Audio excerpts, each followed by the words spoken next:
Assalamualaikum warahmatullahi wabarakatuh. Innal hamdalillah nahmaduhu wa nasta'inuhu wa nastaghfiruh wa na'udzu billahi min shururi anfusina wa min sayyiati a'malina. Man yahdihillahu fala mudilla lahu wa man yudlil fala hadiya lahu. Asyhadu an la ilaha illallah wahdahu la syarika lahu wa asyhadu anna Muhammadan 'abduhu wa rasuluh. Sallallahu alaihi wa ala alihi wa ashabihi wa man tabi'ahum bi ihsan ila yaumiddin.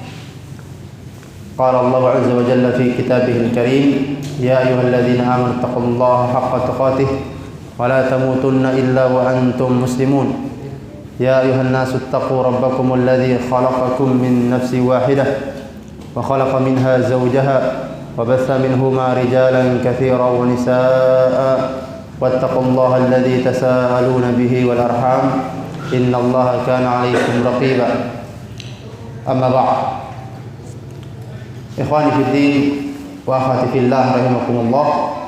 Alhamdulillah, pada kesempatan ini kita akan kembali melanjutkan pembahasan kitab Umdatul Ahkam yang ditulis oleh Al-Imam Abdul Ghani Al-Maqdisi rahimahullahu ta'ala.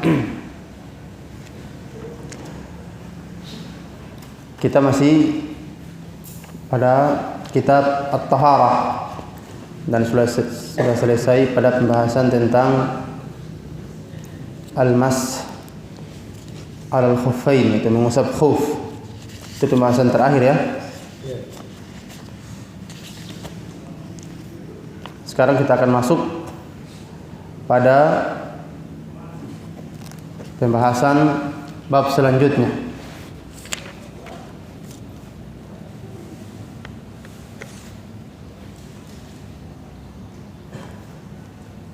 Berkata penulis, kita langsung saja. Berkata penulis alaihi rahmatullah, bab fil madhi wa ghairihi, bab tentang madhi dan selainnya. Di sini penulis menyebutkan bab khusus tentang al-madhi dan selainnya. Maksudnya yaitu penjelasan tentang hukum yang berkaitan dengan madhi itu sendiri, baik dari sisi najisnya atau yang berkaitan dengan at-taharah, yaitu apa? Al-wudu, apakah membatalkan wudu atau tidak. Itu secara umum pembahasan tentang bab ini. Dikata beliau, bab fil madhi wa ghairihi, bab tentang al-madhi dan selainnya. Al-madhi itu cairan yang keluar dari kemaluan,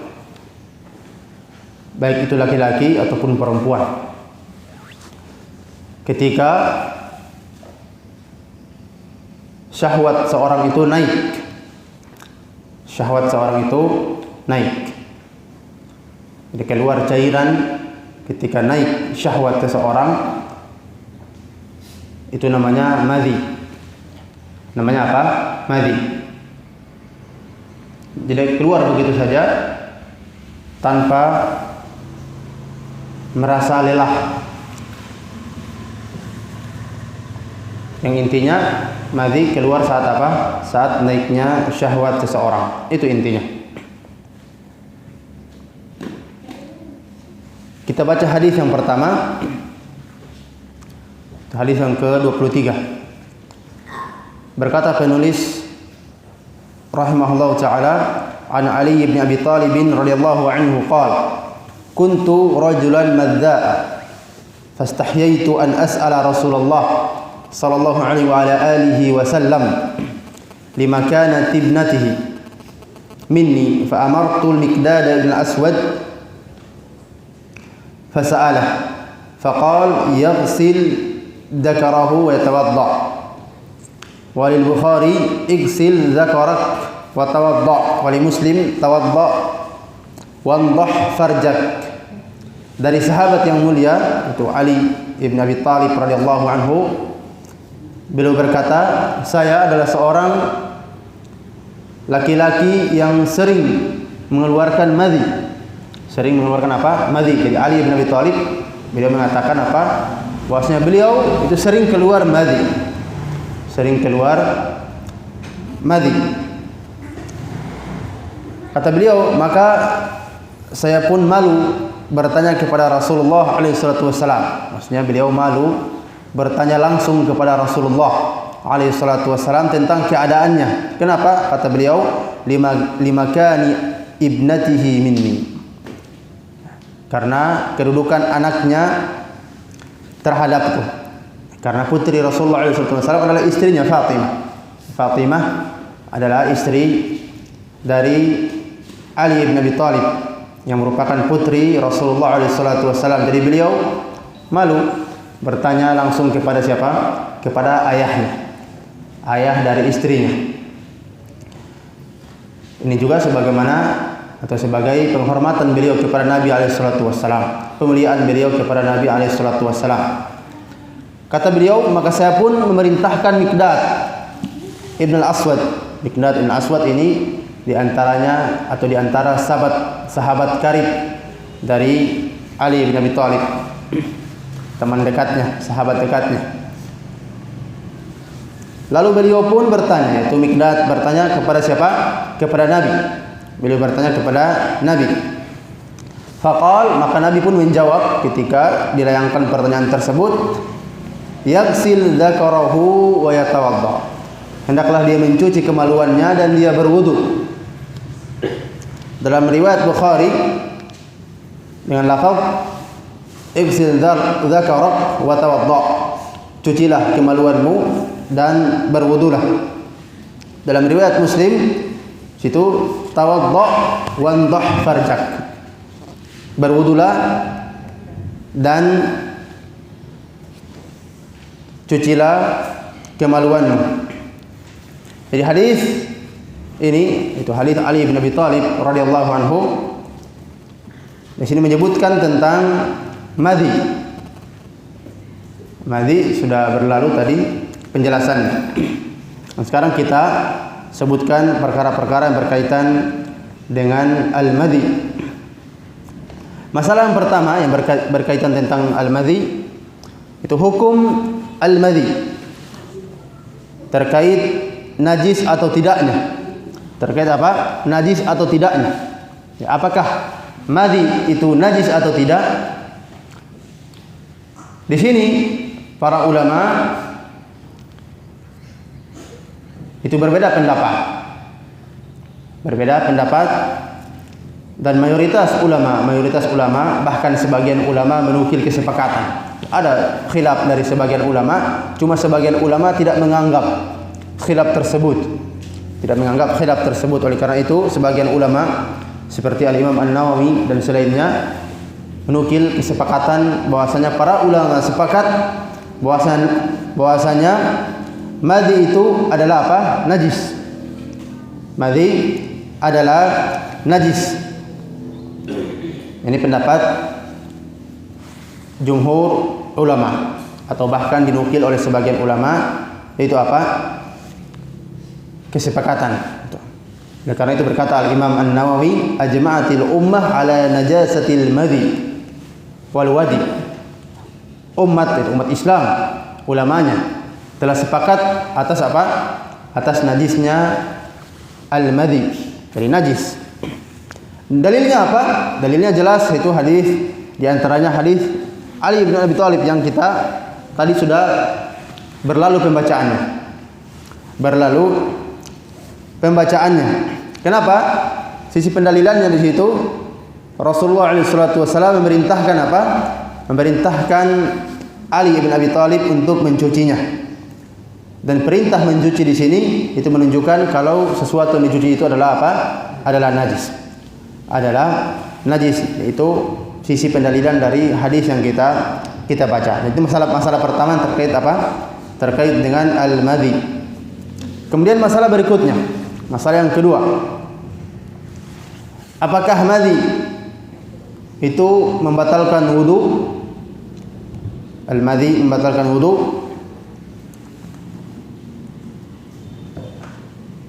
Itu masalah yang keberapa? Yang kedua. Jadi madhi itu membatalkan wudu berdasarkan hadis Ali bin Abi Thalib yang kita baca tadi. Jadi al-madhi itu membatalkan apa? Membatalkan wudu. Karena jelas di dalam hadis yang kita baca tadi, Rasulullah SAW katakan apa? Tawadda, berwudulah. Yang dipahami dari perintah berwudu yang menunjukkan kalau keluarnya madhi merupakan apa? Hadas. Merupakan apa? Hadas. Dari keluarnya madhi itu merupakan hadas. Sehingga beliau itu apa? Nabi SAW memerintahkan Ali bin Abi Thalib untuk apa? Untuk berwudu. Igsil dzakarak wa tawadda. Igsil dzakarak wa tawadda. Cucilah kemaluanmu dan berwudulah. Jadi perintah berwudu sini menunjukkan kalau madhi yang keluar adalah apa? Adalah hadas yang seharusnya seorang itu dia berwudu ketika keluar. Dan ini pendapat, itu pendapat yang kita sebutkan, yaitu tidak ada silang pendapat di kalangan para ulama. Dinukil kesepakatan para ulama bahwasanya apa? Mereka bersepakat bahwasanya al-madhi itu membatalkan apa? Membatalkan wudu. Jadi madhi itu membatalkan wudu.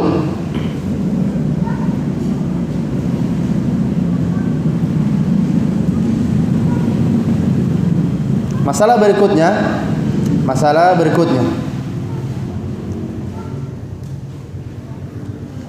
Perhatikan dalam hadis ini. Dalam hadis ini Rasulullah SAW perintahkan untuk mencuci kemaluan. Iksil dzakarak. Cucilah kemaluanmu. Di sini para ulama berbeda pendapat tentang hukum mencuci kemaluan. Apakah dicuci semuanya ataukah hanya yang terkena madhi saja? Bagian yang terkena apa? Terkena madhi. Jadi apakah harus dicuci semuanya kemaluannya ataukah hanya bagian yang terkena madhi yang dicuci? Karena di situ dalam hadis disebutkan apa? Igsil dzakarak. Cucilah kemaluan. Maka para ulama di situ mereka berbeda pendapat dalam memahaminya. Ada sebagian ulama yang mengatakan apa? Mengatakan dia wajib mencuci semuanya. Karena umum perintahnya. Umum perintahnya yaitu perintah mencuci apa? Mencuci kemaluan. Sebagian ulama mengatakan tidak. Yang dimaksud di situ bagian yang terkena najis saja. Bagian yang terkena najis saja. Jadi dalam masalah ini itu pendapat yang kuat, yaitu pendapat yang mengatakan sebagian saja, yaitu bagian yang terkena najis saja. Itu yang dicuci, itu yang wajib dicuci. Adapun selainnya tidak wajib dicuci. Karena yang kita cuci adalah apa? Karena najisnya. Karena najisnya. Yang dicuci karena najisnya. Sehingga yang dibersihkan adalah apa? Yang terkena najis saja. Yang tidak terkena najis maka tidak perlu dicuci. Cuman kalau seorang itu dia berhati-hati, dia cuci semuanya bagian dari kemaluannya, itu lebih apa? Lebih aman. Lebih aman dan keluar dari silang pendapat di kalangan para ulama. Kemudian masalah berikutnya.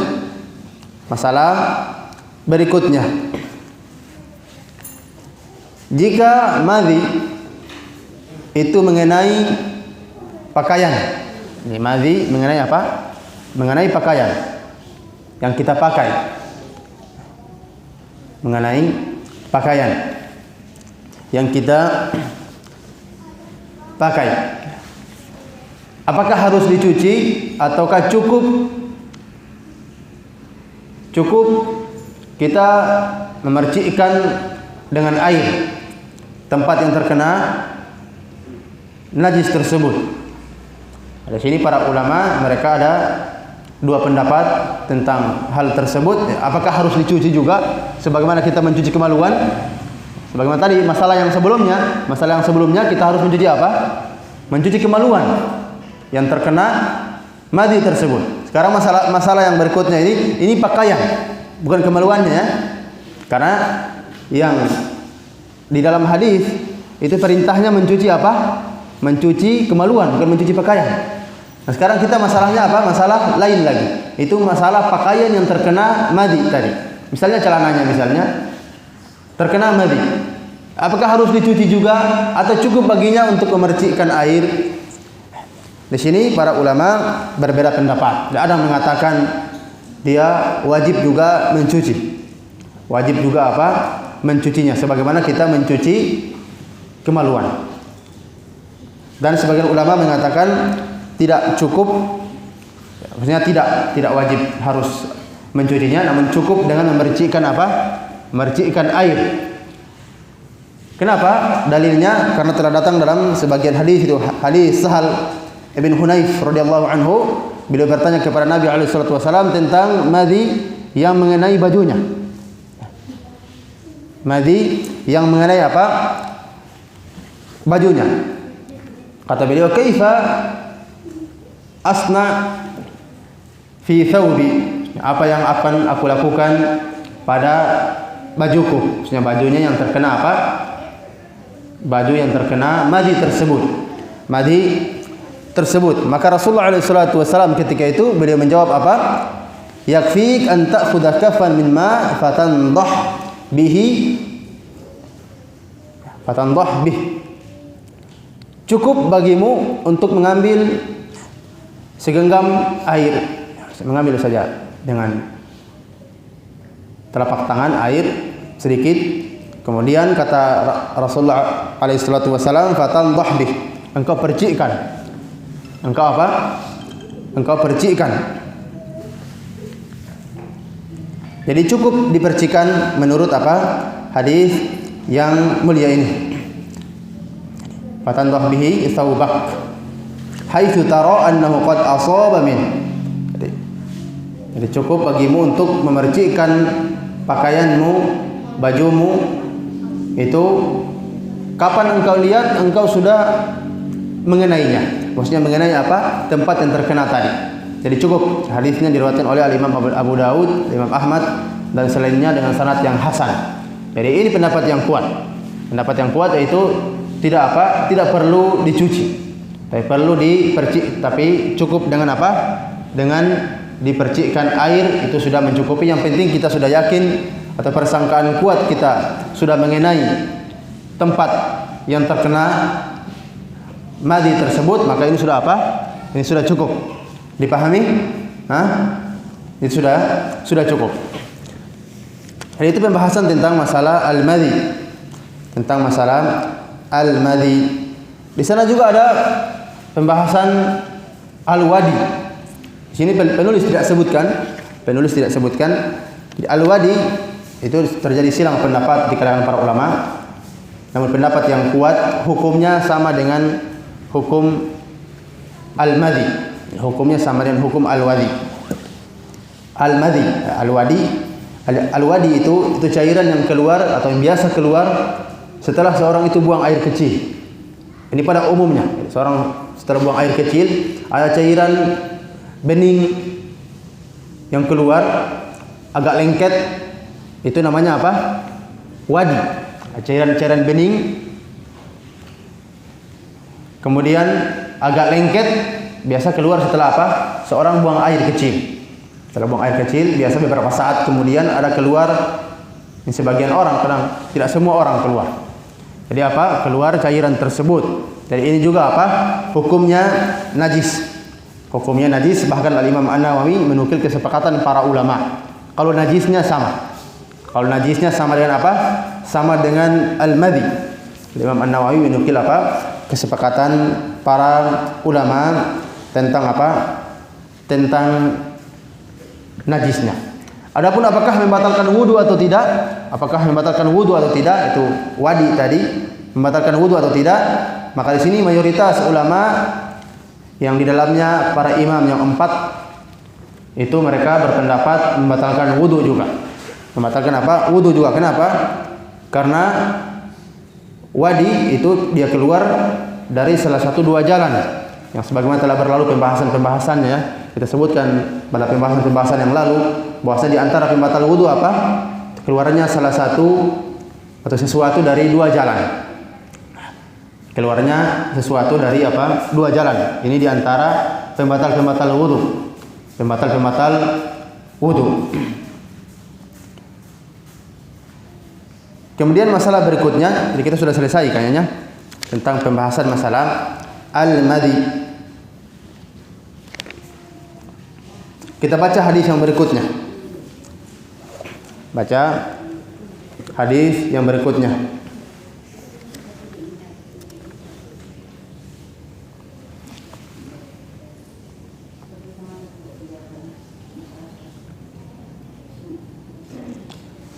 Berkata penulis, An Abbad ibn Tamim, An Abdullah ibn Zaid ibn Asim al-Mazini radhiyallahu anhu qala, syukiya ila an-nabi alaihi salatu wassalam ar-rajul yukhayyalu ilayhi annahu yajidu syai'a fi as-salah faqala la yansarif hatta yasma'a sawtan aw yajida riha. Dari Abbad ibn Tamim, dari Abdullah bin Zaid bin Asim al-Mazini, seorang sahabat. Beliau berkata, disampaikan kepada Nabi, maksudnya di sini suatu masalah dilaporkan kepada Nabi alaihi salatu wassalam, diadukan kepada Nabi alaihi salatu wassalam tentang seseorang yang orang tersebut itu yukhayyal ilaih, itu dibuat seakan-akan dia mendapatkan sesuatu, jadi was-was, ya. Dia mendapatkan seperti was-was. Dia mendapatkan sesuatu ketika apa? Ketika salat. Jadi orang tersebut apa? Masalahnya apa tadi? Dia seakan-akan merasakan sesuatu ketika salat. Maksudnya di sini buang angin, ya. Jadi seakan-akan seperti orang ngerasa buang angin ketika dia salat. Dan dia ragu apakah dia buang angin atau tidak. Cuma seperti apa? Buang angin atau tidak. Jadi dia masih ragu. Maka dia tanyakan kepada siapa? Tanyakan kepada Nabi alaihi salatu wassalam. Maka apa kata Nabi? La yansarif hatta yasma'a sautan aw yajida riha. Janganlah dia keluar dari salatnya sampai dia mendengar suara angin yang keluar atau dia mendapatkan bau. Dia mendapatkan apa? Baunya. Dia mencium baunya. Jadi perhatikan hadis yang mulia ini. Perhatikan hadis yang mulia ini. Ini hadis yang sangat bermanfaat, yang harus kita pahami dengan baik. Harus kita pahami dengan baik. Pertama, kaitannya dengan masalah pembahasan kita, yaitu kitab At-Taharah. Di sini bahwasanya masalah pertama yaitu tentang buang angin. Bahwasanya buang angin termasuk apa? Pembatal wudu. Pembatal apa? Wudu. Dan ini tidak ada perbedaan pendapat di kalangan para ulama. Bahwasanya buang angin termasuk apa? Pembatal wudu. Al-Imam Ibnu Munzir, Ibnu Abdul Bar, Ibnu Qudamah dan selainnya dari para ulama menukil kesepakatan para ulama bahwasanya buang angin termasuk di antara perkara yang membatalkan wudu. Perkara yang membatalkan apa? Perkara yang membatalkan wudu. Kemudian masalah berikutnya. Masalah berikutnya, hadis yang mulia ini, perhatikan hadis yang mulia ini, itu menunjukkan bahwasanya sekedar orang yang ragu apakah dia buang angin atau tidak, batal wudunya atau tidak, maka asalnya apa? Asalnya tidak batal. Seorang dia sudah berwudu, sudah sempurna wudunya, dia ragu apakah dia buang angin atau tidak. Hanya perasaan, sekedar perasaan saja. Dia kurang yakin. Dia ragu.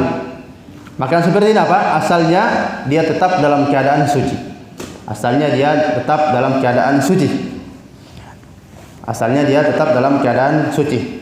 Karena di sini Rasulullah SAW katakan apa? La yansarif hatta yasma'a sautan aw yajida riha.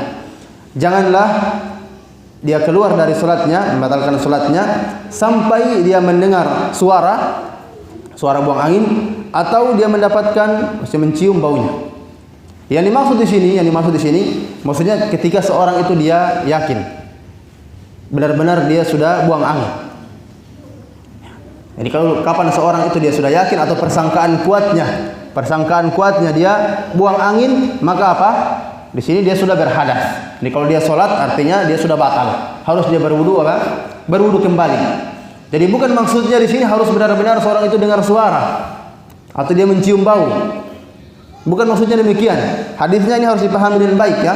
Dan dia baca terjemahan baru dia pahami, oh nanti dengar suara buang angin atau mencium bau baru batal. Kalau tidak, sekalipun keluar, kalau tidak dengar suara atau tidak ada baunya, lanjut saya sholat.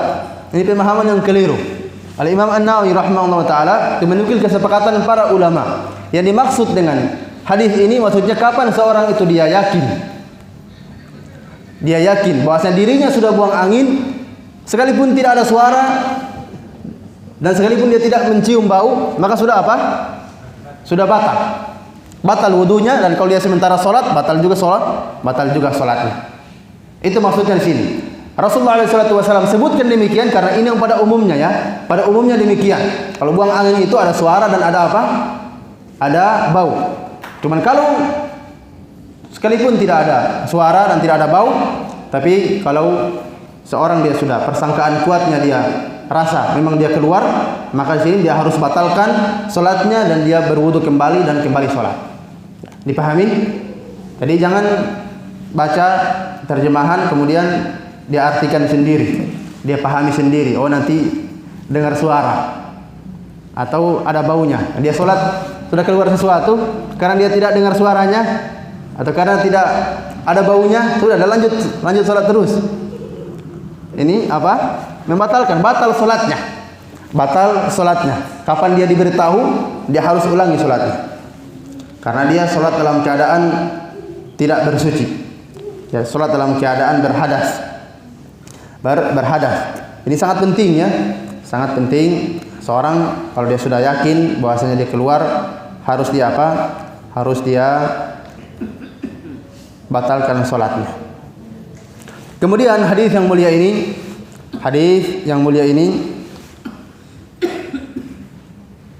para ulama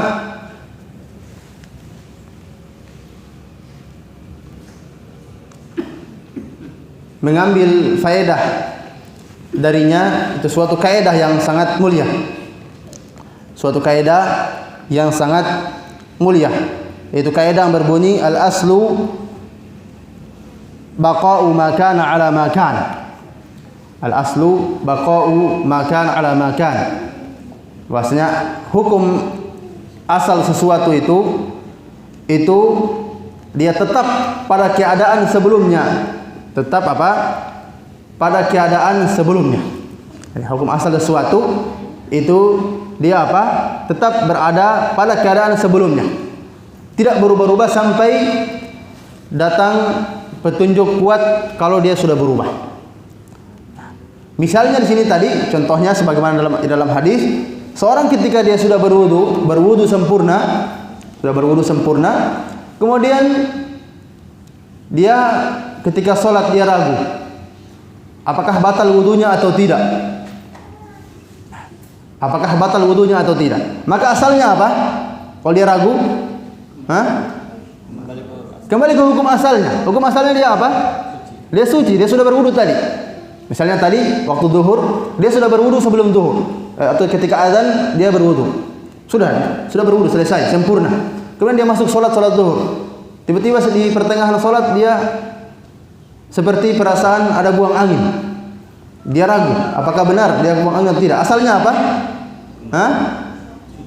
Dia suci, dia sudah bersuci asalnya. Jadi tidak perlu dia keluar berwudu kembali.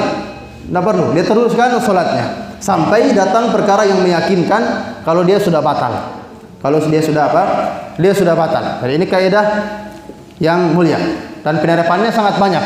Misalnya seorang dia menikah, memiliki istri. Kemudian apa? Suatu ketika tiba-tiba ingatannya seakan-akan dia sudah menceraikan istrinya. Dia sudah katakan saya menceraikan. Dia ragu, apakah benar dia sudah ucapkan ucapan tersebut atau tidak? Asalnya apa? Hah? Kembali ke hukum asal, dia masih apa? Suami istri. Dia tidak menceraikannya. Jadi kadang seorang seperti itu, seakan-akan dia sudah menceraikan istrinya. Dia ucapkan, karena seorang ketika dia mengucapkan ucapan cerai kepada istrinya, sekalipun istrinya tidak dengar, jatuh cerai. Jadi ucapan cerai itu tanpa harus didengar istri. Misalnya kalau saya katakan saya ceraikan istri saya di sini secara benar, itu sekalipun istri tidak dengar, itu apa? Jatuh cerai. Jatuh cerai. Dan misalnya seorang dia berucap dia ceraikan istrinya, kemudian dia ternyata bingung, maksudnya asalnya dia ragu, apakah dia sudah ucapkan atau belum? Dia ucapkan atau belum? Maka asalnya apa? Belum. Asalnya belum dia ucapkan. Karena itu yang meyakinkan. Jadi seorang dia kembali kepada yang meyakinkan. Kembali kepada apa? Yang meyakinkan. Jadi banyak sekali penerapannya, di berbagai masalah.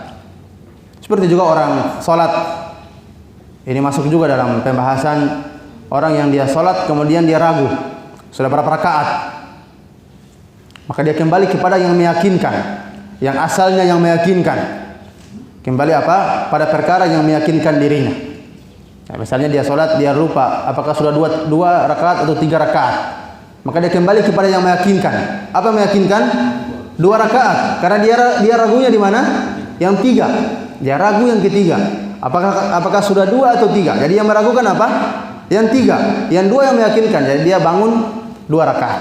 Dia anggap sholatnya sekarang 2 rakaat dan dia lanjutkan. Dan seterusnya sesuai dengan hukum-hukum apa? Hukum-hukum yang berlaku tentang orang yang lupa. Kemudian hadis yang mulia ini itu menunjukkan bahwasanya sesuatu yang keluar berupa angin dari kemaluan, maksudnya dari dubur seseorang, itu merupakan apa? Pembatal wudu, sebagaimana tadi telah berlalu pembahasannya, baik itu yang ada suara ataupun yang tidak ada suara. Adapun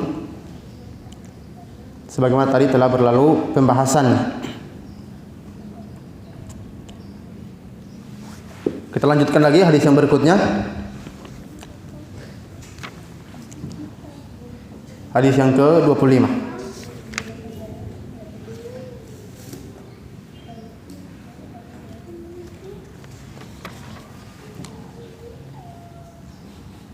An Ummi Qais binti Mihsan al-Asadiyah annaha atat bibni laha saghirin lam ya'kul at-ta'am ila Rasulillah alaihi salatu wassalam fa ajlasahu Rasulullah sallallahu alaihi wa ala alihi wasallam fi hijrihi fabala ala thawbihi fada'a bima'in fanadahu ala thawbihi wa lam yaksilhu. Wa fi hadithi Aisyah ummi al-mu'minin anna Rasulullah alaihi salatu wassalam utiya bi sabi fabala ala thawbihi fada'a bima'in faatba'ahu iyyah wa li Muslim faatba'ahu baulahu wa lam yaksilhu.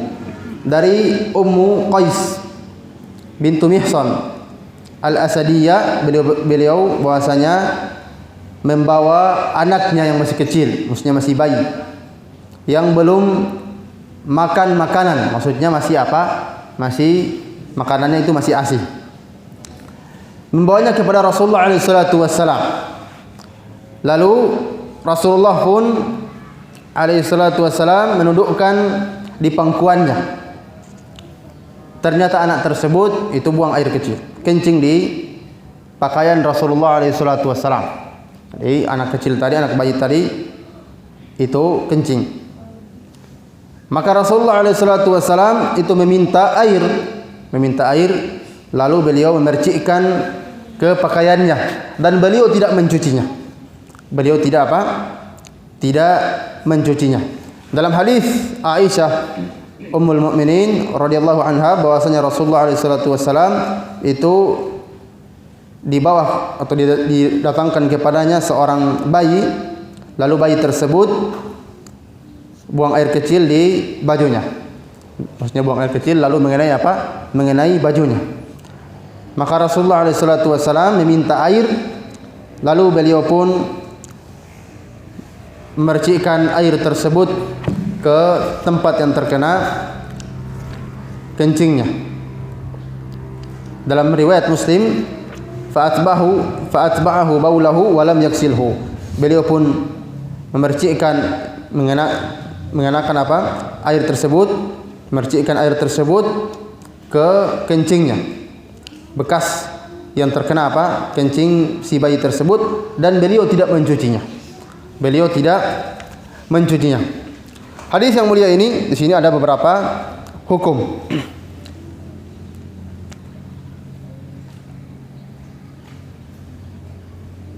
Masalah yang pertama,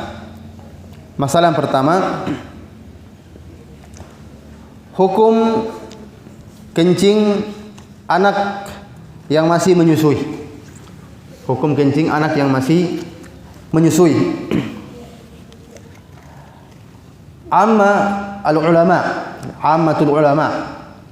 Istilah ammatul ulama itu istilah yang biasa digunakan ketika terjadi silang pendapat, namun hanya ada 1-2 orang saja yang menyelisihi. Itu istilah ammatul ulama. Dia di atasnya istilahnya jumhur ulama. Jumhur ulama mayoritas ulama.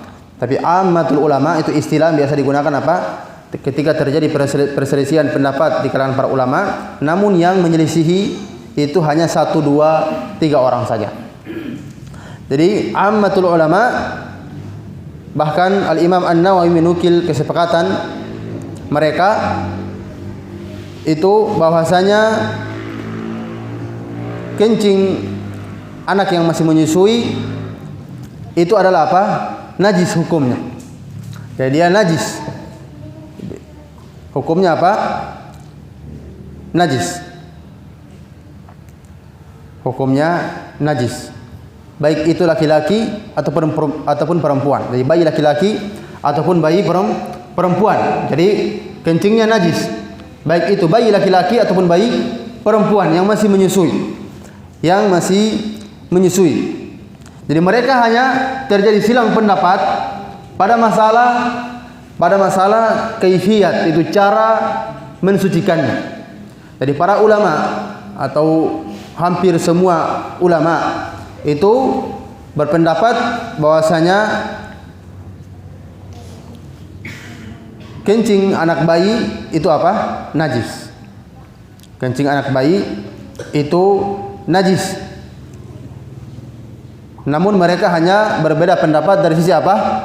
Dari sisi cara mensucikannya. Dari sisi cara mensucikannya. Dari situ masalahnya. Jadi masalah yang tadi pertama apa? Bahwasanya mayoritas ulama atau bahkan hampir semuanya kecuali 1-2 orang dari kalangan ulama itu mereka berpendapat bahwasanya kencing bayi baik itu laki-laki atau perempuan apa yang masih menyusui itu adalah najis. Hukumnya najis. Lalu mereka berbeda pendapat tentang cara mensucikannya. Ini masalah berikutnya. Masalah berikutnya yaitu tentang cara mensucikan kencing bayi yang masih menyusui. Bayi yang masih menyusui. Jadi bagaimana caranya? Pendapat yang kuat dalam masalah ini bahwasanya untuk bayi laki-laki itu cukup dipercikkan air kepadanya, cukup dipercikkan air, tidak perlu dicuci semuanya, tapi cukup dipercikkan air di tempat yang terkena apa? Terkena kencingnya. Adapun bagi bayi perempuan maka dicuci, harus dicuci. Berdasarkan hadis yaitu hadis Abu Simh radhiyallahu anhu bahwasanya Rasulullah SAW bersabda, yughsal min baulil jariyah, yughsal min bauli al jariyah wa yurash min bauli al ghulam. Jadi kata Rasulullah alaihi salatu wasalam itu yugsal min bauli al-jariyah. Jadi kencingnya bayi perempuan itu yugsal, dicuci. Adapun ketika bayi laki-laki kata beliau apa? Yurash min bauli al-ghulam. Dipercikkan bagi apa? Bagi bayi laki-laki. Hadis ini diriwayatkan oleh Imam Abu Dawud dan selainnya dengan sanad yang hasan. Jadi itu pendapat yang kuat berdasarkan hadis yang kita sudah sebutkan tadi. Bahwasanya apa?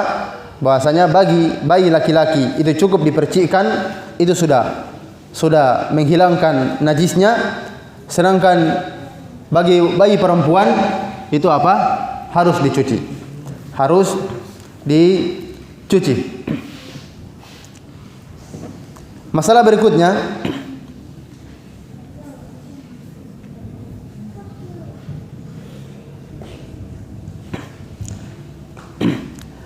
tentang bayi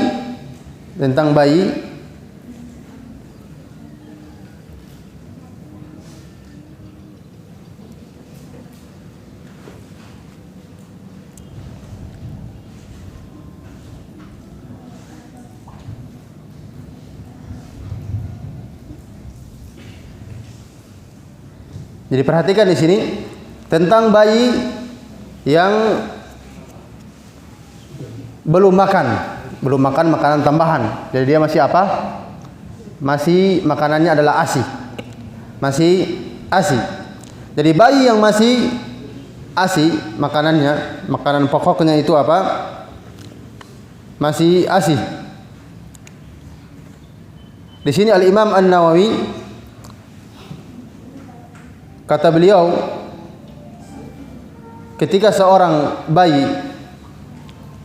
itu telah memakan makanan tambahan selain ASI, yang makanan tambahan itu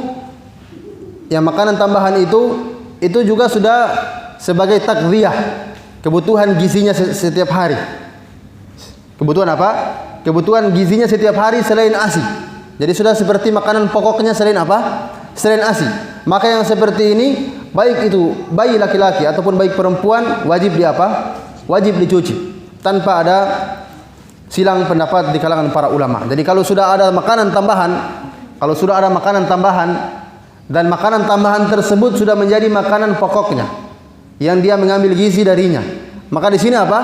Di sini wajib dicuci tanpa ada perbedaan, baik itu bayi laki-laki ataupun bayi perempuan. Jadi perbedaan kaifiat cara mencuci itu terletak pada bayi yang apa? Bayi yang makanannya masih apa? Masih murni ASI. Masih murni ASI. Adapun kalau ada tambahannya belum jadi makanan pokok. Misalnya kadang-kadang dikasih madu, kadang-kadang dikasih susu tambahan, cuman tidak menjadi apa? Tidak menjadi makanan pokoknya. Tidak setiap hari. Jadi kadang-kadang misalnya ketika mungkin ibunya masih kadang mungkin sakit atau apa, dia tidak dikasih yang lain. Yang seperti ini dia hukumnya masih ASI, itu masih makanan pokoknya. Tapi kalau sudah makanan tambahan tersebut adalah sudah merupakan makanan kesehariannya, harus ditambah dengan makanan tersebut, sekalipun umurnya misalnya baru 1 bulan. Ya baru 1 bulan. Tapi selain ASI ada juga SGM misalnya. Setiap hari, setiap pagi SGM. Yang seperti ini apa? Ini dia sekalipun wanita, sekalipun bayi perempuan wajib dicuci tanpa ada silang pendapat di kalangan para ulama. Jadi harus harus dicuci. Kemudian jadi itu masalah yang berkaitan dengan hadis. Masalah yang berkaitan dengan hadis.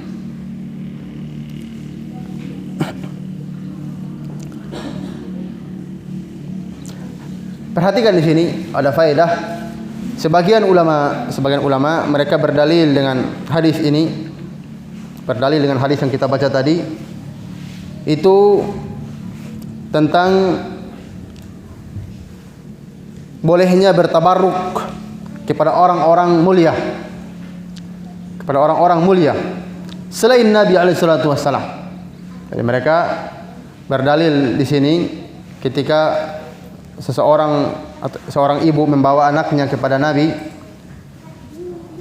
kata mereka, hukumnya sama bagi orang ketika ada istrinya yang melahirkan dan dia bawa anaknya ke orang-orang yang mulia.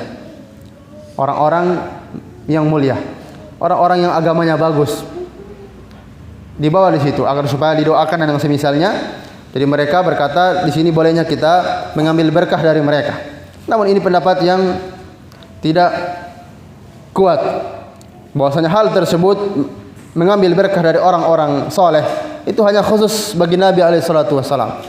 Oleh karena itu para sahabat ketika Rasulullah alaihissalatu wassalam meninggal dunia, mereka tidak apa?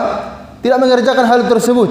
Mereka tidak berbondong-bondong para sahabat jika anaknya, jika istrinya melahirkan, mereka berbondong-bondong datang ke Abu Bakar misalnya. Atau ketika Umar menjadi khalifah, mereka berbondong-bondong datang bawa anaknya ke siapa? Ke Umar.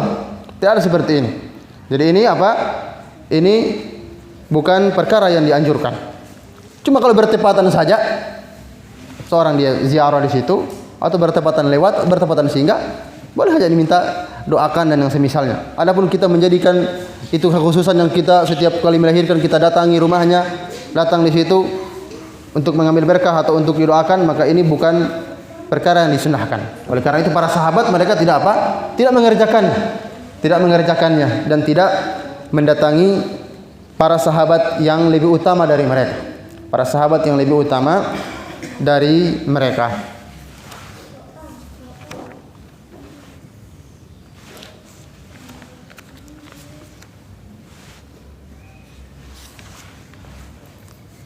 Masih ada hadis lagi.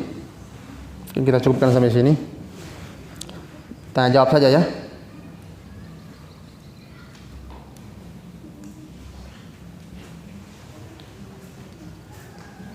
Kita cukupkan saja sampai sini dulu.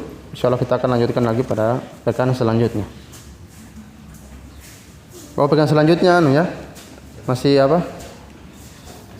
Hah? Ya, pekan selanjutnya Idul Adha. Orang balik potongan, balik lebaran dulu, makan-makan, sahabat. Hah? Hari Jumat, Sabtu, Ahad. Ahad mungkin teman-teman di Luk masih sibuk, mungkin tiada yang bisa antar. Kalau ana tidak mau libur, makanya ana di Luk tidak libur ya. Ana malam Sabtu isi, malam Ahad isi. Ana bilang tiada libur. Kalau kalian libur terserah, anak kan dekat, naik motor. Tapi kalau di sini jauh. Kalau kena hujan di jalan, tidak sampai juga di sini. Banjir di situ, insya Allah tidak banjir lagi ya. Jadi insya Allah pekan depan dilihat keadaannya, kalau nanti diinfokan. Dilihat keadaan, diinfokan kalau bisa. Cuma mungkin ikhwah-ikhwah di sini juga sibuk. Tapi kalau ada contohnya boleh. Siapa tahu ya, dibuat di sini contoh atau yang semisalnya di markis ini. Insya Allah kita lanjutkan lagi pekan selanjutnya. Untuk pekan depan kita lihat keadaan. Kalau memungkinkan insya Allah kita hadir. Jika tidak ya kita insya Allah dua pekan selanjutnya. Ada yang ditanyakan? Secara waktu. Tafadhol. Assalamualaikum warahmatullahi wabarakatuh.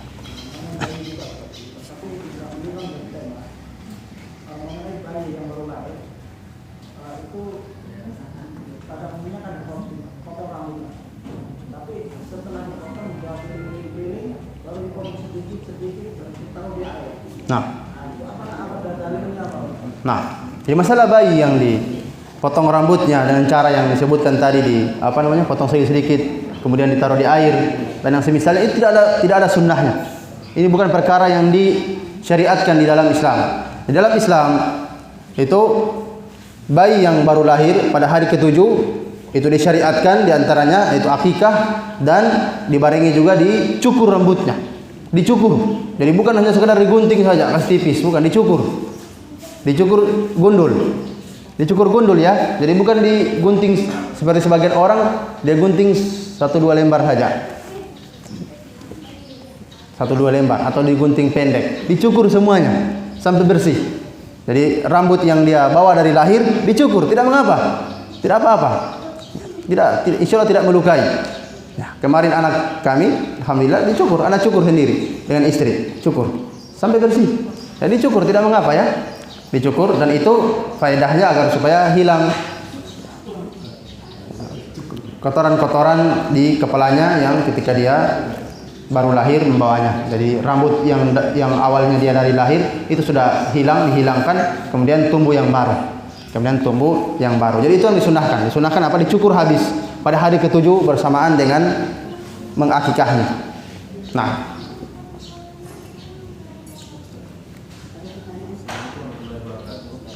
Assalamualaikum warahmatullahi wabarakatuh. Saya minta penjelasan ada ilmiah ya, Ustaz. Kalau kita membuang air kecil atau mandi tadi atau kencing lah, itu kan diwajibkan kita untuk berwudu. Sementara kalau kita mengeluarkan mani atau mungkin sperma oleh keluarga atau belum keluarga, mandi untuk sholat. Nah, Terus pertanyaan saya, kenapa yang najis itu sedangkan yang mani yang sebagian ulama mengatakan itu suci, itu harus mandi. nah, Saya minta mungkin agak ilmiah. nah. Jadi masalah itu harus diperhatikan perkara membedakan antara yang namanya hadas dengan najis. Perhatikan, jadi bedakan antara hadas dengan najis. Ini sudah berlalu pembahasannya ya, karena dulu belum datang. Jadi kita ada dua perkara yang kita bersuci darinya. Itu apa? Yang pertama hadas. Yang kedua apa? Najis. Hadas dan najis. Hadas dan apa? Dan najis. Ini dua perkara yang harus kita pahami. Dan hadas dan najis itu sama-sama sesuatu yang kita diperintahkan untuk apa? Bersuci darinya. Kita diperintahkan untuk bersuci darinya, dan masing-masing cara mensucikannya itu harus mengikuti dalil. Jadi kapan ada dalil diperintahkan untuk berwudu. Kapan ada dalil diperintahkan untuk mandi. Tanpa membedakan apakah dia hadas atau najis. Ya. Karena apa? Perhatikan, buang angin, perbuatan kita buang angin, itu membuat kita apa? Berhadas atau bernajis? Berhadas, bukan bernajis. Oleh karena itu angin yang keluar, para ulama sepakat bukan najis. Angin yang keluar bukan najis. Ingat, angin yang keluar itu bukan najis. Jadi keadaan kita keluar angin itu membuat kita berhadas. Dan kita diperintahkan apa? Untuk berwudu. Ketika sudah masuk waktu sholat, cukup berwudu. Cukup apa? Berwudu. Berbeda dengan mani. Jadi hukum mani itu sendiri itu terjadi silang pendapat di kalangan para ulama. Hukumnya apakah najis atau tidak? Apakah najis atau tidak? Ini kita sudah pernah jelaskan ya. Sudah pernah dijelaskan bahwasanya pendapat yang kuat pendapat yang kuat mani adalah bukan najis. Bukan najis atau suci? Suci atau bukan najis? Suci atau bukan najis yang benar? Abu Hanan. Bukan najis. Abu Maryam. Mana yang benar ini? Suci atau bukan najis ini?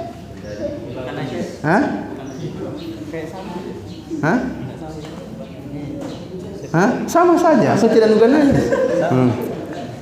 Suci dan bukan najis sama. Jadi masalah mani itu sendiri terjadi silang pendapat. Apapun statusnya, mau najis mau najis ataupun suci, itu kita tidak melihat. Mau dia najis atau suci. Tidak perlu dilihat dia masalah najisnya atau tidaknya. Yang penting, kapan keluar mani wajib kita mandi. Itu saja. Itu perintahnya. Kapan keluar mani wajib mandi. Jadi tidak perlu melihat najis atau bukan. Tidak perlu dilihat apakah dia statusnya najis atau bukan. Tidak perlu dilihat. Karena apa? Perintah mandi itu kaitannya dengan apa? Dengan keluar mani. Dengan keluar mani. Pembahasannya belum sampai di sini ya. Sudah. Ada kalau di luk sudah selesai pembahasannya. Ada pembahasannya khusus. Jadi dia terikat dengan apa? Dia terikat dengan kapan keluar mani. Oleh karena itu telah datang dalam hadis Aisyah radhiyallahu anha bahwasanya apa? Seorang ketika dia sudah berada di seorang laki-laki sudah berada di antara 4 tulang perempuan, maksudnya tangannya dan kakinya, sebagian ulama mengatakan pahanya dan kakinya, itu maksudnya apa? Dan telah bertemu antara 2 khitan. Telah bertemu antara 2 khitan, maka wajib baginya mandi wa illam yanzil, sekalipun tidak keluar. Jadi ada 2 keadaan apa? Ada 2 keadaan kita wajib mandi saat keluar air mani ataupun tidak keluar namun sudah apa? Sudah bertemu 2 khitan. Ini pembahasannya nanti. Kita belum sampai, masih ada beberapa bab lagi. Jadi intinya tadi masalah mandi karena mani itu bukan kaitannya dengan masalah najis atau tidaknya. Bukan masalah najis atau tidaknya. Namun kita mengikuti dalil yang memerintahkan. Dalil yang memerintahkan. Jadi kita kembali kepada dalil. Jadi masalah bersuci dari hadas atau bersuci dari najis itu kita kembali kepada apa? Dalil. Kita kembali kepada dalil. Kalau dalilnya diperintahkan cuci, kita cuci. Diperintahkan dipercikan, kita percikan. Diperintahkan mandi, kita mandi. Seperti itu ya. Jadi kita kembali kepada apa? Kembali dalil yang memerintahkan. Karena masalah ini kita tidak bisa membedakan antara antara suatu najis, hadas dan yang lainnya kecuali dengan mengikuti dalil saja. Jadi kita cukupkan diri dengan apa yang disebutkan di dalam dalil. Kalau disebutkan mandi, kita mandi. Disebutkan hanya cukup berwudu, cukup kita berwudu dan seterusnya. Jadi itu perbedaannya. Jadi itu apa? Perbedaannya Allahu a'lam bishawab. Apa hukum sistem bagi hasil bank syariah atau sejenisnya yang berhubungan dengan syariah? Allahu a'lam. Harus dilihat dulu bagaimana bentuknya, skemanya dan seterusnya. Gambaran ini tidak cukup. Pertanyaan seperti ini tidak cukup. Jadi harus dilihat dulu mereka di bank syariah tersebut bagaimana baru bisa kita hukumi. Kalau seperti ini kita tidak lihat, kita hukumi, kita katakan riba, ternyata bukan riba. Kita berfatwa tanpa ilmu dan kita mengharamkan sesuatu yang dihalalkan oleh Allah. Begitu juga kalau haram, kita menghalalkan sesuatu yang dihalalkan oleh Allah. Jadi harus dilihat dulu. Dilihat dulu. Sekalipun di situ menamakan bank syariah, bisa jadi riba. Jadi tidak semua perkara yang di situ, misalnya bank konvensional juga, kadang ada sebagian perkara yang bukan riba di situ. Jadi makanya harus dilihat dulu gambaran apa? Gambarannya harus dilihat sehingga bisa dihukumi. Tapi kalau langsung di sini bagi hasilnya bagaimana dulu? Bentuknya supaya bisa bisa diberikan hukum. Tapi kalau masih pertanyaan umum begini, itu kita tidak bisa menjawabnya. Tadi tanya siapa? Nah,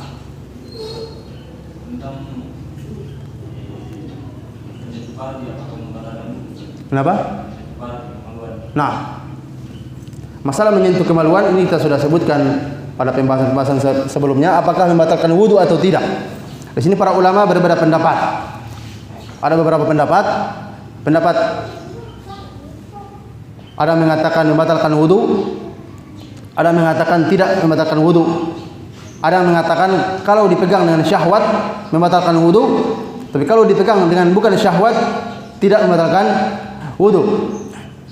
Tidak membatalkan wudu. Para ulama yang mengatakan tidak membatalkan wudu, mereka berdalil dengan hadis yang berbunyi ketika Rasulullah SAW ditanya tentang hal tersebut, beliau katakan apa?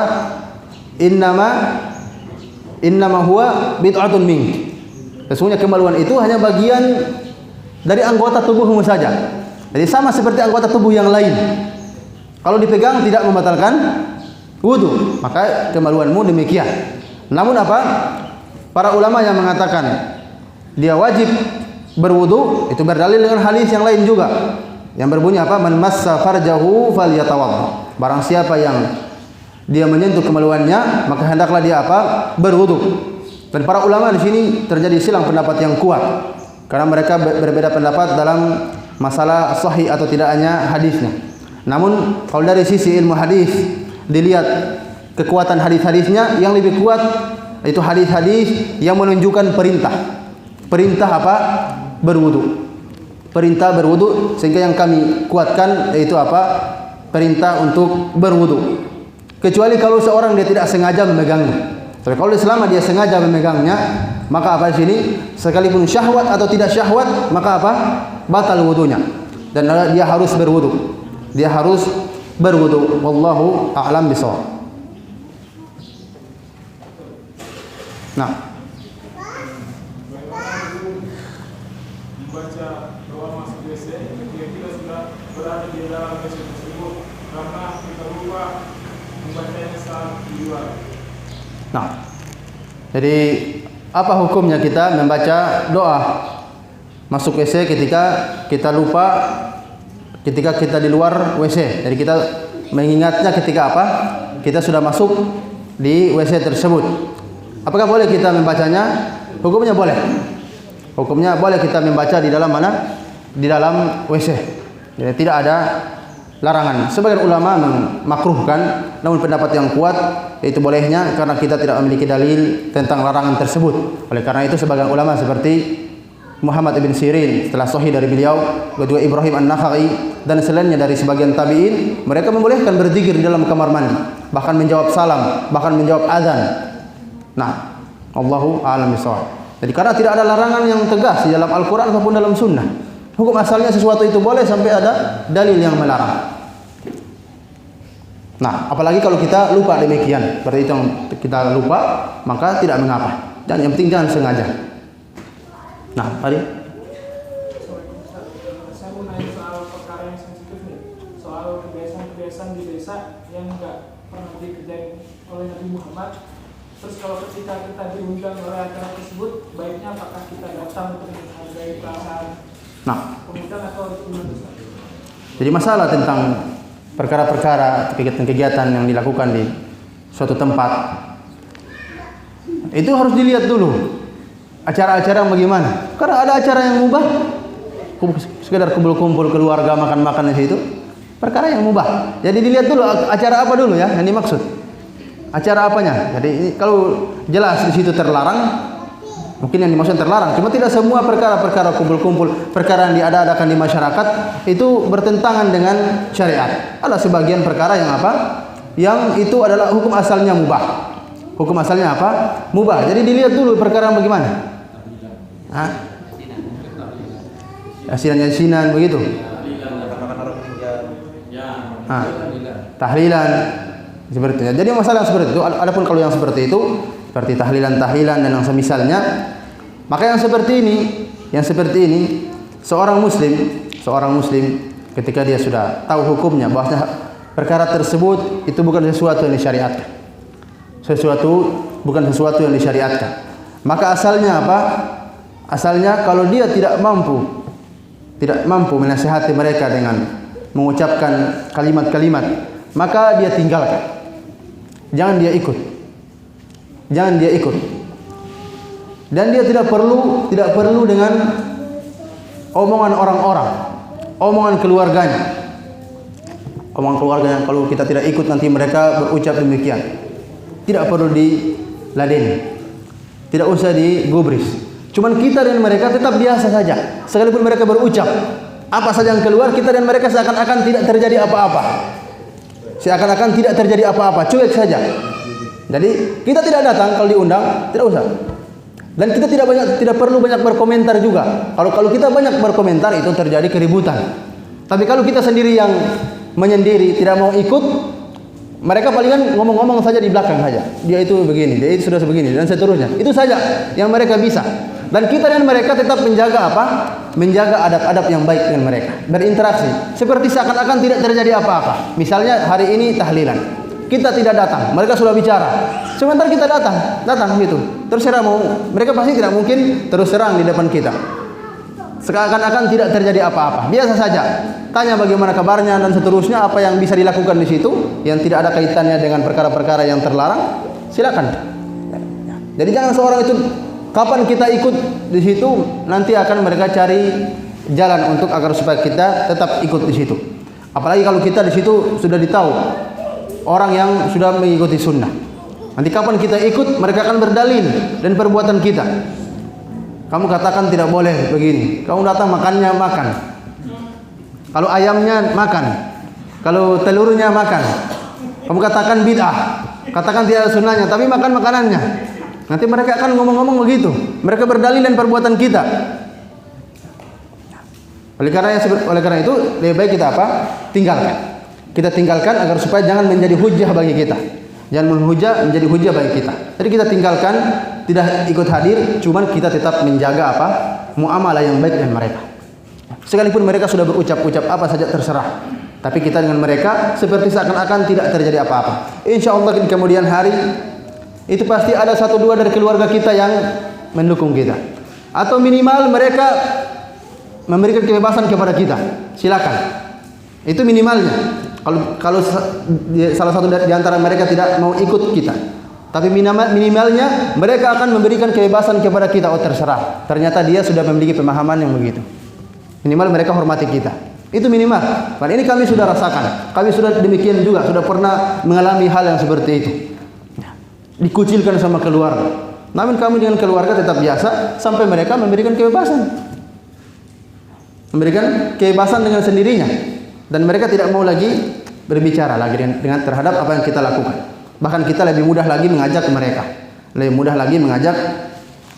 Allahu a'lam. Jadi tidak perlu kita ribut-ribut dengan keluarga. Apalagi kalau kita tidak memiliki ilmu untuk menjelaskan dengan baik, tidak perlu kita ribut-ribut, saling bantah-membantah, tidak usah. Cukup katakan kepada mereka, saya tidak lagi melakukan yang seperti ini. Kalau mereka katakan, tadi kan begini-begini, tidak usah dilayani. Cukup kita katakan demikian, bahwasanya saya mengikuti sesuatu yang merupakan petunjuk Nabi tidak pernah mengerjakannya dan saya tidak ikut. Itu saja, selesai. Tidak usah panjang lebar. Karena kalau panjang lebar nanti terjadi keributan dan lebih besar masalahnya dengan keluarga. Tidak enak kalau kita berselisih dengan keluarga. Kalau berselisih dengan orang itu hal yang biasa. Tapi kalau dengan keluarga itu rasanya lain. Lain. Jadi hendaklah kita menjaga silaturahim di antara keluarga. Nah, lanjutkan itu tadi karena sedang tidak enak. Saya tanya ke Ustaz, ibu saya, keluarga saya tahu kalau masalah itu saya sudah tidak campur, itu sudah tidak melakukan lagi. Ya, di sisi lain, saya menjaga perasaan ibu itu sangat dalam, jangan sampai ibu saya tersinggung. Gitu. Kemarin hanya ibu itu meninggal. Walaupun kamu tidak melakukan itu, sebaiknya kamu datang aja. Saya terpaksa datang, Ustaz. Walaupun saya memang tidak melakukan apa yang dilakukan, karena takut ibu saya itu kecewa. Apakah saya itu sebenarnya salah atau benar, Ustaz? Nah, perhatikan di sini, harus diperhatikan. Jadi tidak semua itu terlarang.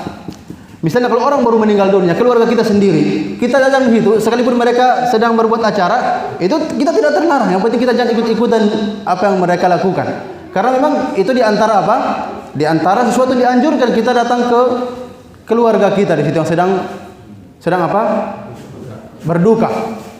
Kita bertakziah namanya. Bertakziah. Yang penting itu keluarga kita sendiri. Kita datang di situ bukan maksud untuk ikut-ikutan mereka. Kita karena dia saudara kita sendiri, apalagi orang tua kita, tidak mungkin kita tidak datang orang tua kita.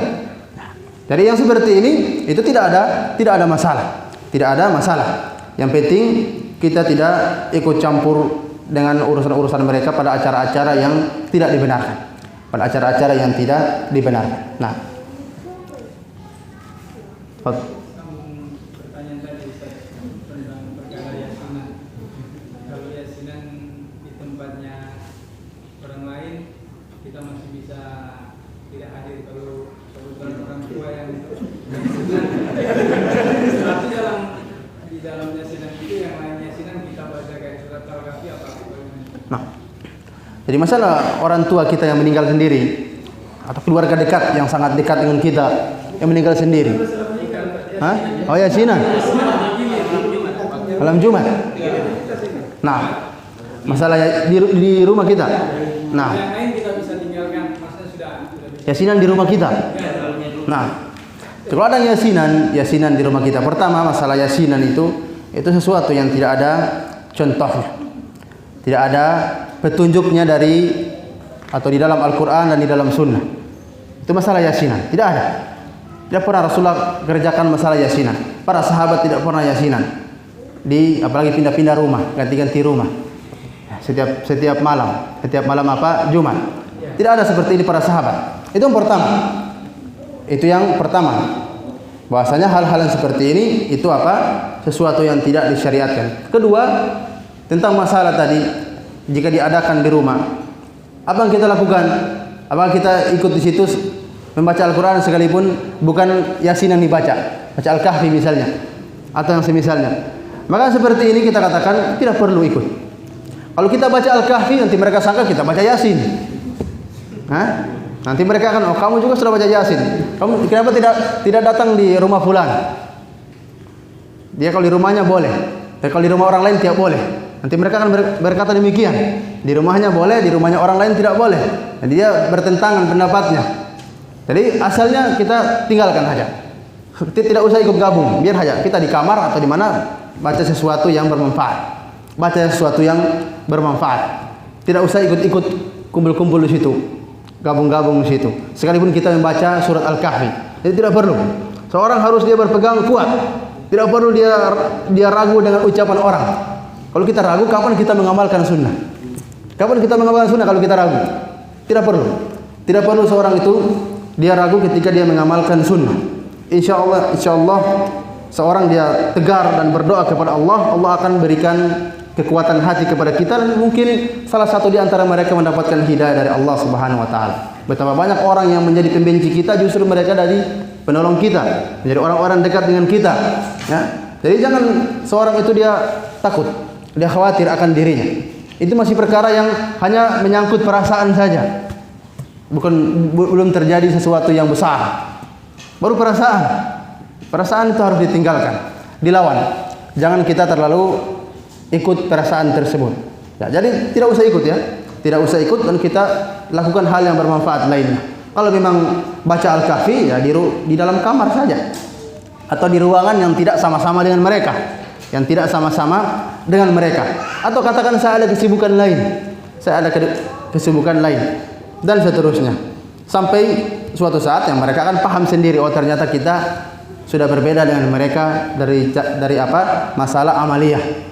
Amaliyah yang kita lakukan. Jadi tidak perlu baca surat Al-Kahfi. Nah, wallahu a'lam bishawab.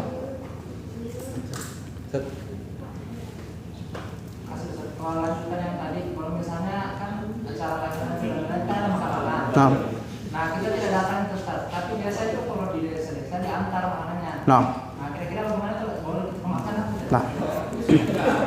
Nah, kita tidak ikut cuma makanan. Nah, jadi ini sini kembali kepada hukum memakan makanan yang dihidangkan di acara-acara bid'ah. Di sini para ulama terjadi silang pendapat. Ada yang mengharamkan, ada yang mengatakan boleh untuk memakannya. Ini terkait makanannya ya. Ingat, terkait makanannya. Terkait makanannya. Ada yang mengatakan memakannya haram, ada yang mengatakan memakannya hukum asalnya boleh. Dan pendapat yang kuat hukum asal makanannya tersebut selain sembelihan itu hukumnya apa? Hukum asalnya halal. Hukum asalnya apa? Halal. Ini terkait makanannya. Kita memakannya. Terkait makanan. Kenapa kita kecualikan sembelihan?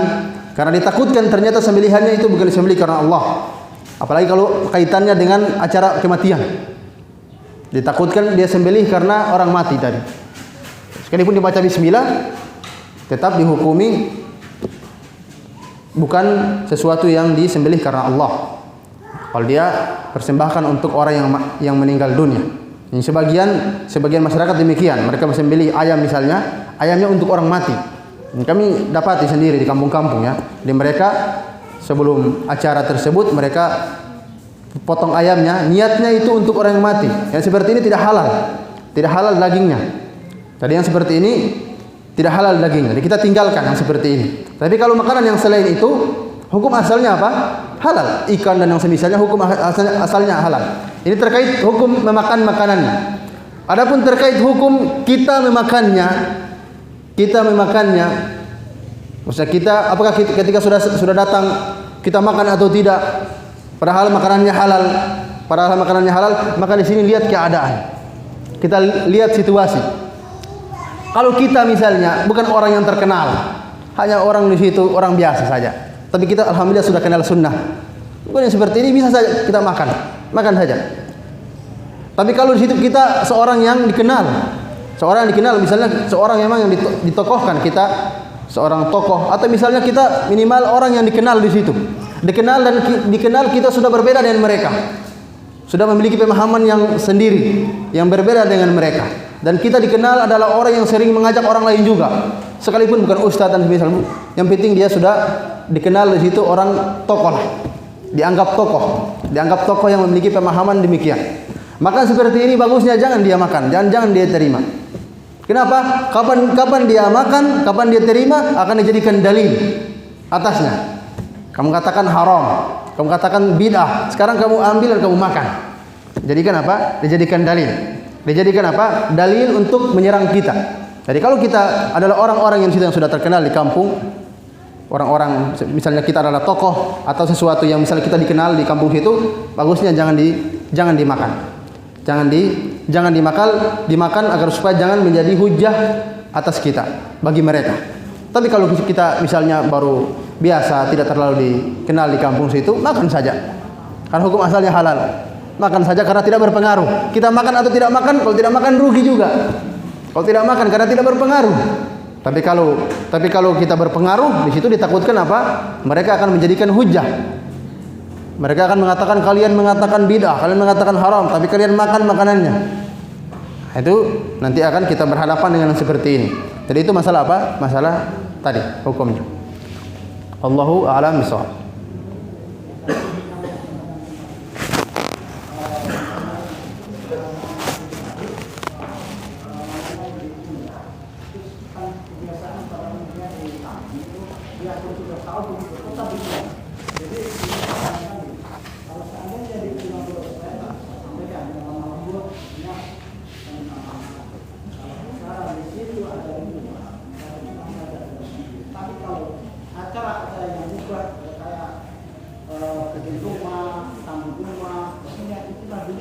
Nah, boleh seperti itu bagus. Yang seperti itu bagus. Kita menjelaskan kepada mereka dengan baik, seperti itu dibolehkan. Dan itu hal yang dituntut kalau kita mampu. Kita mampu untuk menjelaskan demikian, itu hal yang bagus ya. Itu hal bagus sebagai bentuk dakwah kita kepada mereka secara langsung. Kalau kita menolak secara tidak langsung, kita tidak datang, itu namanya berdakwah tidak langsung. Dan kalau kita bisa mampu menjelaskan dengan baik, itu perkara yang bagus. Perkara yang bagus. Jadi kita jelaskan kepada mereka bahwasanya kita bukan berarti menjauh dari kalian. Hal-hal yang baik, hal-hal yang mubah, kita akan bersama-sama kalian. Karena kalian adalah saudara-saudara kita kaum muslimin asalnya. Sehingga apapun kebaikan yang kalian lakukan dan itu kita bisa melakukannya, kami akan kerjakan bersama-sama kalian. Bersama-sama kalian. Jadi bukan berarti kita tidak mau sama sekali bersama kalian pada suatu perkara. Tidak. Kita jelaskan kepada mereka bahwasanya pada perkara ini kita tidak mau bersama kalian. Kenapa? Karena ini bukan menurut kita sesuai apa yang kita pelajari di dalam Al-Quran dan dalam Sunnah. Ini bukan perkara yang disyariatkan. Jadi kita tidak mau ikut-ikutan. Tapi kalau kalian melakukan sesuatu yang disyariatkan, kami insya Allah adalah orang-orang yang bersegera kalau kita tahu waktunya. Allahu a'lam bishawab. Kita cukupkan sampai sini. Sudah? Habis? Nah, terakhir. Pertanyaan lain, Ustaz. Ini soalnya kaidahnya tadi, Ustaz, al-aslu baqa'u ma kana. Nah, ada beberapa contoh yang Ustaz sudah contohkan tadi. Cuman bagaimana di kasus yang berikut ini, yaitu tentang orang yang meminjam hutang piutang, lalu kemudian si orang yang hutang ini sedikit bingung antara ragu atau dia lupa gitu. Jadi di kasus yang ini kan sering terjadi nih, orang yang sering pinjam uang tapi dia lupa gitu kan. Terus dia mau kembalikan, malu bertanya sama orang yang pernah diutangi itu, yang dipinjami gitu kan. Nah, akhirnya jadi tidak bayar, sementara perkara hutang piutang ini sendiri adalah perkara yang besar. Nah, bagaimana solusinya pada kasus seperti apa? Baliknya kembali ke kaidah yang tadi, al-aslu baqa'u ma kana. Sementara si orang ini juga bisa kemungkinannya dia takut rugi karena uangnya juga tidak sebanyak kalau dia mau menggantikannya gitu. nah, jadi masalah seperti itu, masalah tadi orang yang dia meminjam apa? Uang. Kemudian dia lupa apakah dia sudah ganti atau belum. Maka yang seperti ini, untuk meyakinkan, tanyakan kepada orang yang dia apa? Itu asalnya kita tanyakan kepada orang yang apa, piutang, memberikan piutang. Jadi kita kerjakan dulu yang seperti ini. Berbeda kalau kita tidak tahu orangnya. Jadi kita tanyakan sama dia, itu meyakinkan. Apakah saya sudah bayar atau belum? Kalau dia katakan belum, berarti itu kita ikuti, belum. Selesai urusan. Kecuali kalau orangnya yang memberikan piutang sudah tidak ada misalnya, atau sudah meninggal dunia, sedangkan kita lupa apakah kita sudah bayar atau belum. Maka seperti ini apa? Asalnya kita belum bayar. Asalnya kita belum bayar dan kita mungkin bersedekah niatkan untuk orang tadi yang sudah meninggal misalnya, atau yang dia sudah kita tidak tahu di mana lagi, sudah jauh, sudah lama hilang kabarnya. Demikian. Ini adapun kalau tadi masih ada orangnya yang memberikan piutang, maka asalnya apa? Kita tanyakan kepadanya. Karena itu yang apa? Yang meyakinkan. Itu yang meyakinkan. Tanyakan kepadanya. Jadi kita kembali kepada yang meyakinkan, ya tanya kepada orangnya. Kalau dia katakan sudah, oh ya sudah. Kalau belum, berarti belum. Kembali ke situ. Kecuali kalau kita nanti sebentar itu ragu, kalau sudah tidak ada orangnya kita ragu, asalnya kembali kepada asalnya. Kalau seorang meminjam uang, berarti asalnya dia memiliki pinjaman. Kalau takut bertanya sama si tukang yang diutangi tadi itu, boleh pakai cara yang lain. Maksudnya takut kenapa? Ya karena mungkin si ini renter nih malu atau kayak gitu kan, kasus sudah lama lama tidak ini lupa ini. Jadi cara yang lain bagaimana? Enggak, harus seperti itu. Dia tanyakan langsung. Kalau memang dia lupa, dia tanyakan langsung. Karena jangan kita katakan dia ikuti sesuatu yang macam misalnya persangkaan kuatnya dia sudah bayar, ternyata belum bayar. Ternyata belum bayar. Jadi dia tanyakan langsung saja. Tidak perlu dia malu. Jadi dia tanyakan, kalau memang sudah bayar, sudah, kalau belum ya belum. Sekalipun 1.000. Nah? Sekalipun cuma 1.000 kan biasa ada orang bahasanya begini, pinjam uang itu enggak besar, kecil, tapi bilang saya pinjam ya. Padahal bukan pinjam itu, minta itu. Gitu kan. Karena kecil. Jadi kalimatnya saya pinjam ya. Gitu Ustaz. Ini cuma 10.000 atau enggak 5.000 lah. Nah. Tahu gitu, besok seminggu atau 2 minggu bilang mana uang 5.000, kamu cuma 5.000 aja masa diminta. Enggak, dia wajib kembalikan. Jadi seorang dia meminjam ketika itu adalah akadnya adalah pinjaman, maka dia wajib mengembalikan. Mengembalikannya. Wallahu a'lam bishawab. Kita cukupkan sampai sini. Semoga Allah Subhanahu wa taala berikan kita taufik. Subhanakallahumma bihamdik asyhadu an la ilaha illa anta astaghfiruka wa atubu ilaik. Assalamualaikum warahmatullahi wabarakatuh.